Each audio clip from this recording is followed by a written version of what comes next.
Hello, friends. My name is Johnny Young, and I'm a cybersecurity expert and author. Written dozens of articles, appeared on many podcasts. I also wrote this book called Don't Hack: How to Kick Hackers to the Curb. And one of the things I like to do is spread the word about job openings that are available. So we're going to jump right into one that we can talk about right now.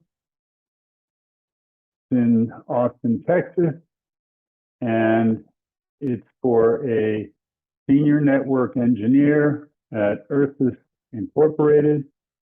Salary is $85,000 to $120,000 as the annual salary. That's an estimate. Got it off of Glassdoor, and we'll go into what the job description is. Senior level plans, designs, configures networks. We know all of that. The important thing to remember, this is going to be for energy management systems. Okay, and how do I know that? Well, because it says it's ensuring compliance for NERC, FERC, and ERCOT. Did I know what NERC, FERC, and ERCOT were? No, I didn't. I had to look them up. But NERC stands for North American Electric Reliability Corporation. It's been around since the 60s. FERC stands for Federal Energy Regulatory Commission. And I kind of had heard about that, of course, before. ERCOT, that's the Electric Reliability Council of Texas. So this is a position in Austin, Texas, that's going to deal with energy. It utilizes in-depth knowledge of best practices and experience in disciplines, works independently, all the usual stuff. And you may direct the work of other staff members. Responsibilities, got quite a few here. Design, implementation, cybersecurity, maintenance associated with EMS of WAN, maintains, configures firewalls, routers, switches, monitors, analyzes, reviews, multi-platforms, executes problem avoidance practices. You have to maintain a high level of reliability, which I would say is 5 nines. We can talk about that later. And of course, cybersecurity. That's why I am talking about it now. You'll also identify the best and least cost network solutions that meet stringent security and availability requirements. So it seems like you're going to get called in to do some design work that you have to produce a budget for. And in some cases, you'll find out that you've designed the Rolls-Royce model, Ferrari model network with redundancy and all kinds of cool stuff in there, but then your boss will tell you, well, we only want the Cadillac model. I don't know what'll be the case here, but I hope that you're designing a Ferrari model. And troubleshoots network systems, okay, local area network, wide area network, and network supporting the substation operations. Once again, we're talking energy, solves problems causing network outages, issues, hardware, operating system, application, and capacity. Important thing that I think here is outages in Texas made the news last year because people actually died when the electric system went down. I don't know if you're going to be working with that kind of grid, but Texas maintains their own grid separate from the other states. Another responsibility is maintain network management software, research, analyze, implement software patches or hardware changes to fix any network deficiencies. So you'll be patching, basically updating your network devices, make sure they're up to date, and probably operating systems on any servers that the software runs on too. acts as a subject matter expert while working with vendors, documenting best practices and configuring network tools. Of course, documents changes made to systems. That's change control, record keeping practices. You have to do logs, files, system prints, other records, verbal and written with other team members and supervisors. What I'll say here is forget about verbal. Everything needs to be written. No verbal commands, no verbal orders. Everything should be in some kind of written form or another. I prefer change control records myself. You don't know what change control records are.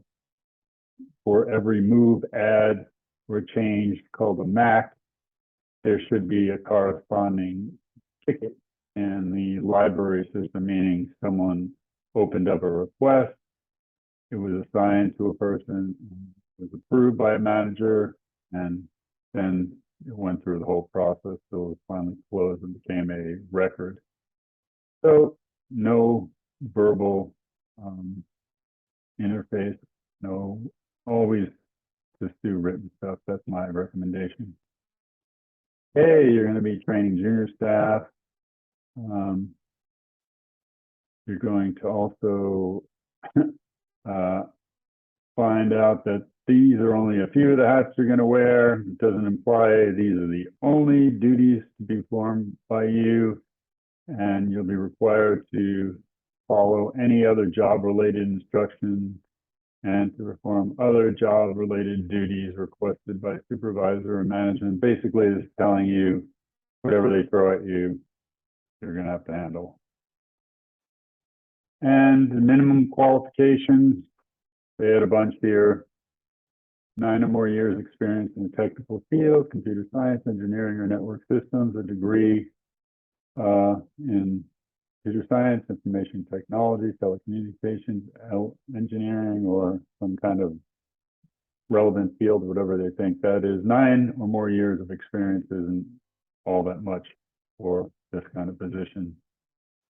But when you start saying knowledge of EMS, supervisory control and data acquisition applications, mission control, environment, experience designing, operating networks, knowledge of network-related platforms, and starts to go into all the different ones. It's not just a Cisco shop. You see there's some Cisco systems you're going to deal with, but also Juniper, you got to know the operating system there, data center interconnect, MPLS, multi-protocol labeled switching, virtualization overlays, and then they just throw every acronym in the book that they can put in there. That's, you know, just another wish list. Everyone should know most of these. If you don't, then you're probably not a senior network engineer. Okay, knowledge of relational databases under knowledge, skills, and abilities. Knowledge of computers, network components, operating systems. Yes. Skills and implementation of security measures for cybersecurity, skill in analyzing, technical problem skill. It's really basically a repeat of everything that they said before. Ability to work in a team environment, ability to balance competing, work priority demands, hybrid working environment with Monday and Tuesday. You've got to be on site. That's important because you may be working at home some of the other time, maybe you're at customer site. Physical demands, that was interesting. Work involves frequent finger hand manipulation and using the keyboard and mouse. I'm glad they warned you about that. Work may involve occasional climbing, crawling, crouching, or other non-sitting positions while accessing network equipment. In my mind, I visualize someone climbing up a power pole. Maybe that's not what is going to happen, but I would say you probably don't have to climb, crawl, crouch to get to your usual data center network equipment. So it makes me think there's some specialty stuff. Work involves occasional walking and standing. That's great. And this was what I found to really be a kicker. Occasionally lifts and carries up to 50 pounds. I guess they want people that are in shape to be in this job. This is what I had a problem with being a former network manager myself. This salary level is really low for this kind of position with everything that they're demanding. The reason I put it up there, and I'm talking about it though, is that they have a 4.8 reviews and ratings from their employees, which is very high. They have $101,000 an annual salary for a senior network engineer. No one's going to stay there very long if that's really the salary that you're getting. Climbing, crawling, jumping, and carrying boxes, I just don't see it. Okay, the company overview: small company, 51 to 200 employees. It's private sector, human resources and staffing. Been around for 7 years. Industry, staffing and subcontracting, revenue 25 to 100 million. And this is what interested me.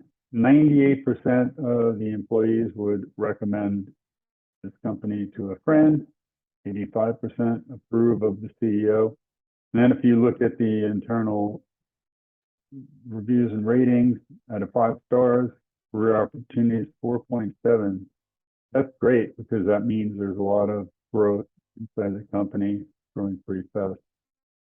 Comp and benefits 4.1. As I said, the salary seems pretty low, so that's the lowest rating. Culture and values seems to have a lot of integrity there at 4.8. Senior management, pretty high rating, 4.7. Work-life balance, that's also very high, 4.8. So it seems like if you're on the job, you're on the job. When you're at home, you're at home. Not always the case. So if we look down further, here are some of the pros and cons of the company. Pro, great communication and good people. Con, very welcoming and supportive of career growth. I don't see why that's a con. That should be a pro. I think that's in the wrong column, obviously. Pro, great communication again. Pro, good benefits. Pro, good commission. So all in all, I think the only thing that seems strange to me was such a low salary with such rigorous requirements, especially with all the physical work that's there. It seems like it's a pretty important job if you're dealing with the electrical system, but everyone that works there seems to love it. So you've got to make your own decision on this, and I hope that you've enjoyed this job opening review. It's on Glassdoor if you want to look at it. Take care, everyone, and hope you just have a wonderful day, and see you in the next one. Johnny Young saying goodbye.